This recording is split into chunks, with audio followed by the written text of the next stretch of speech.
नमस्कार दोस्तों, मेरा नाम है हरीश साहू।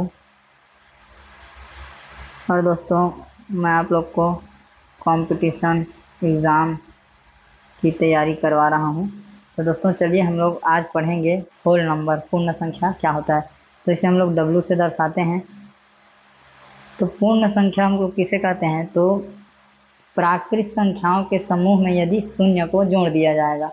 ठीक है, प्राकृत संख्या में क्या जुड़ा रहेगा, शून्य जुड़ा रहेगा। तो क्या बन जाएगा दोस्तों, तो पूर्ण संख्या बन जाएगा।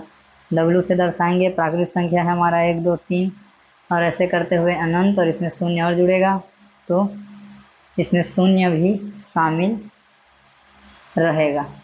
ठीक है दोस्तों, इस प्रकार से हम इसे क्या बोलेंगे, पूर्ण संख्या। ठीक है, तो पूर्ण संख्या क्या होता है, पूर्ण संख्या पूर्ण संख्या को हम अंग्रेजी में बोलते हैं होल नंबर।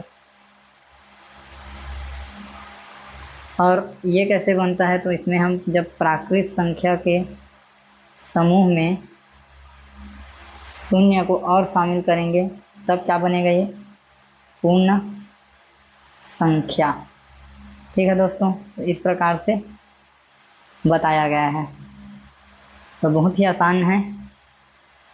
तो पूर्ण संख्याएं किसे कहते हैं, तो जब प्राकृत संख्याओं के समूह में, प्राकृत संख्याओं के समुच्चय में शून्य को शामिल किया जाता है, तब जो समुच्चय बनता है वो क्या कहलाता है, होल नंबर्स का समूह कहलाता है। ठीक है, जो होल नंबर है, होल नंबर ये कैसे बनता है, तो इसमें नेचुरल नंबर में शून्य क्या रहेगा, 8 रहेगा। ठीक है दोस्तों, तो यदि हम प्राकृत संख्याओं के समूह में शून्य को शामिल कर दें तो क्या बनेगा, पूर्ण संख्या बनेगा। ठीक है दोस्तों, बहुत बहुत आपका धन्यवाद वीडियो को देखने के लिए।